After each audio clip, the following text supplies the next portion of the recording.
This here little branch is called mesquite. It's native to Texas. Those are 1.5 inch long thorns. This stuff comes out of the ground as a little baby, just like that. Big long thorns all over it. And let me show you why that's important when you're farming in Texas. This tire keeps going flat, so I took it in and had him take a look at it. Everywhere that there's a chalk mark is a mesquite thorn that pops through into the tire. So as you can see, there's 30 or 40. I asked them if I could put a tube in there, and they said that the thorns are sticking through on the inside like a Iron Maiden. So no, can't do that. So I've used tractor slime on this before, and it's just not beefy enough. So I'm going to go up, scale up a little bit more to a product that Project Farm took a look at and said it'll do it. So FlatOut Quick Fix. It's got Kevlar in it. So it's got big pieces of Kevlar. So I'm going to hook that up. I'm going to pull the valve stem. I'm going to inflate that, drive it around, and see how that looks. But go watch Project Farm's review of this stuff. Good stuff. It's nice to see that the box came with, the package came with a stem remover. So we're going to go ahead and remove that stem.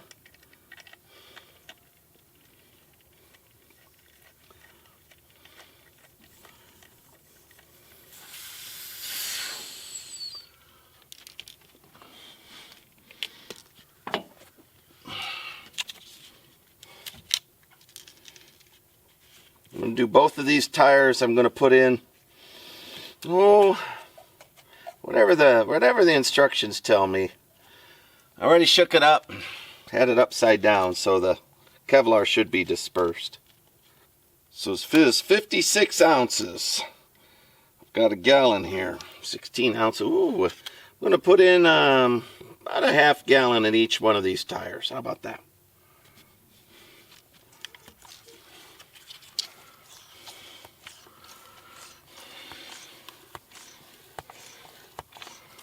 You can see the little specks of Kevlar in there. The dispensing top is really nice. Oh my gosh, this is the smoothest tire stuff I've ever used.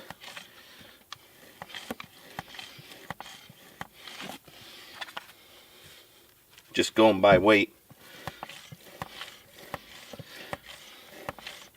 Gotta have this stop falling off the bead.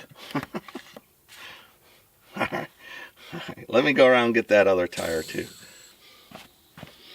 Well, while that drains out, let me go ahead and put my tire back together over here. Then I'll drive it around the pasture and hopefully it'll keep air tonight. The only reason why this side even has you know, air in it is because you see these plugs I've been putting in myself, but I've reached a point where I can't plug it anymore. It's a whole bunch of little micro holes.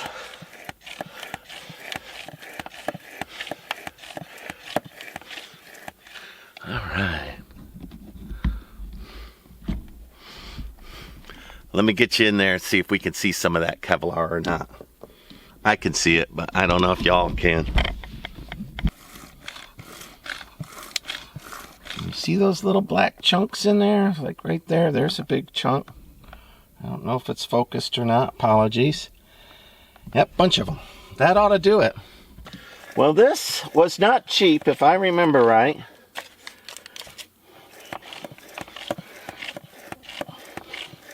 I'm going to put 1/3 of a gallon in each one. My trailer has got a flat too. I'm going to try to get it topped off too. So anyway, the tire shop said this were ruined and I need to buy a new one. And these ag tires aren't cheap. I recall they're in the $200 range.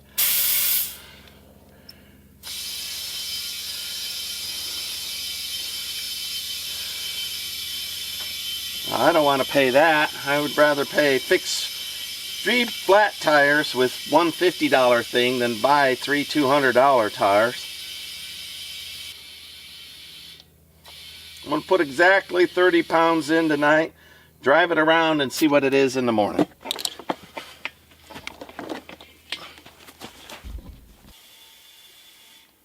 All right, right there's 30 pounds in each one. I'm going to drive them around now per the instructions and get that coated all the way around everything.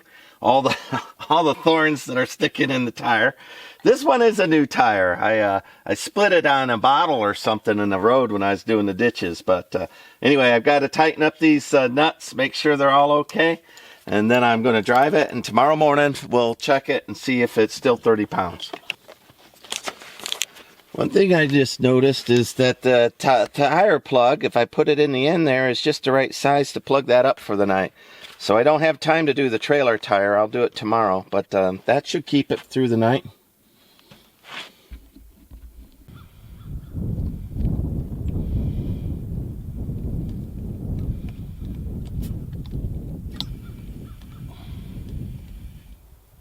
All right, so that says 30.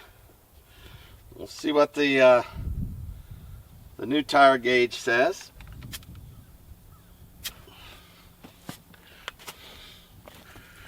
So it's really 25.5. So those tires from yesterday on a tractor, when I did a test with the tractor, I got up in the morning and they didn't say 30 anymore.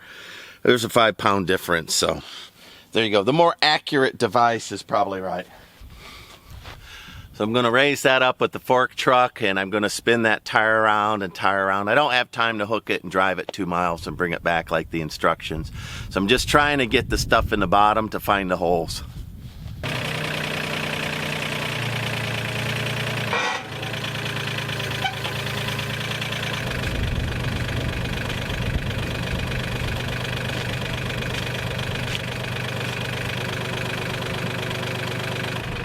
Well, while I'm fixing tires, let me go fix the tires on that salvage motorcycle that I'm building.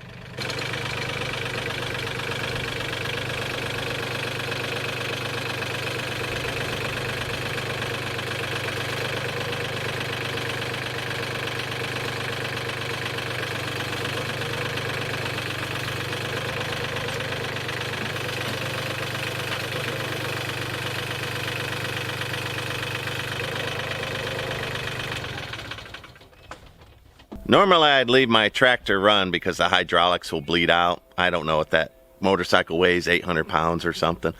But for the video's sake, I turned it off so you can hear me. All right, this front tire is totally shot. Now I'm not planning to road these front tires, so nobody be alarmed. All I want to do is have tires that I can push the vehicle around while I'm working on it.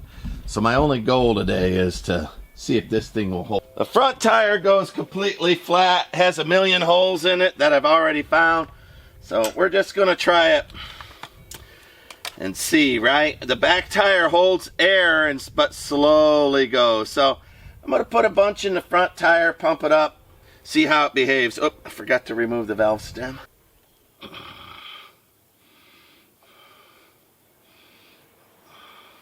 Tough little valve stem to get out. Looks okay. All right.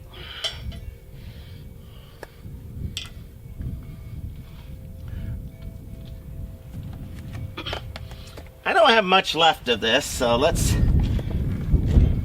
do it until I feel it's almost empty, and then we'll put a couple of squirts in that back tire as well.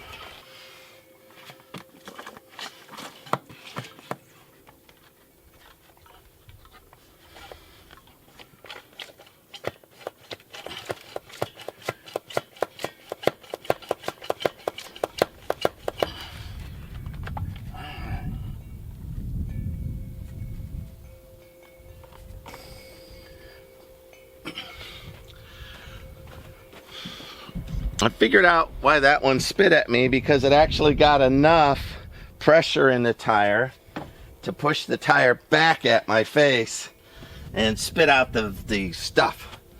So anyway, let me put the valve stem back in. All I need these to do is, like I say, I need to push it around the property, and if I get it running, I'll drive it around here. These tires will be turned into enduro tires because I'm on a muddy road. So this bopper, I'm going to turn it into a bopper, and it will be a WLA Mad Max salute to the military bopper. It'll be pretty cool. All right, let me pump that tire up. All right, there, 40 pounds. When I pull that out, the valve stem I had to pull out, it's all gonna blow out, so. All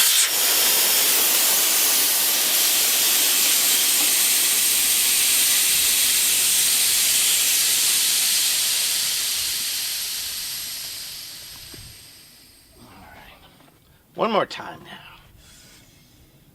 One more time. I think the valve stem was all plugged up.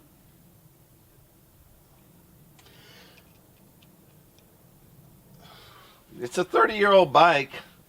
I don't even know if I should be bothering my time. I've got a lot of other things to do. All right, 32.6 is what this reads. 32.6. So I'll try it later and see if it's holding air at all. I doubt it. It's super easy to see where it's leaking along the bead there. The stuff's bubbling out, right? So I'm gonna let it do its thing and bubble out. Maybe it'll seal, maybe it won't. There could be other spots along the seal. Yeah, it's everywhere. Anyway, I just want this tire to last for a roll around so I could roll it around. Like drive it in the field. I'm not going to do it at speed, and obviously less likely to do it at speed now that I know that it's an old tire, 30-year-old tire. It's time for it to be replaced. But that whole spot right there, now somebody could have hit a curb with this motorcycle and the rims bent. I don't know that yet, but it doesn't look like it. But maybe. Can't tell if the other side's leaking or not. Anyway, I'm just turning this around as it cures. And trying to leave it, you know, that leaky spot that I know leaks down there. I'll refill it tomorrow and see if then it holds. If it has a chance to patch, I'm going to guess that was a leaky spot. It's not bubbling now. Anyway, I'm going to put enduros on this thing and turn it into a field bopper. So it'll be cool when I'm done.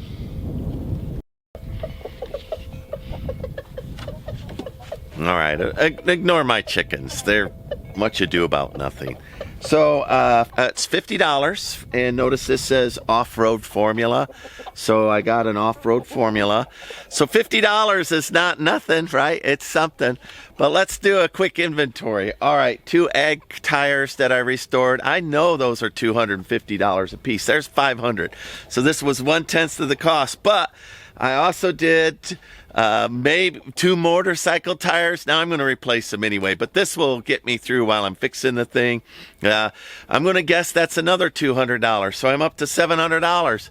And then, of course, on my trailer way back yonder, I did one of the bias ply tires, and they're not cheap anymore. That was you can find them for $70, but they're not going to be the bias ply that I did, 10 plus bias ply. I always do the best bias ply. There's another $150, so $800 in tires for $50. Now, don't even bother with Fix-A-Flat. I mean, if I had a slowly going flat tire in a highway, and the the gas station had it right there, sure. But just know that Fix-A-Flat's just air in a can with a little thin latex. It will never plug a hole. Tire Slime, I've used it for years. But I do agree with Project Farm that this was a superior product. So it plugged big holes. So those tires are still holding up. It's not falling off the bead on my tractor. That's a lot of weight. And Tractor Slime it was. But yeah, 30 or 40 mesquite thorns. I get it. So there you go. Fix-A-Flat, or FlatOut is what it's called. This is with the Kevlar, the off-road edition, and I'm real pleased with it. I'm going to go in and buy another one. I've got my dump trailer back there and some other things to do. So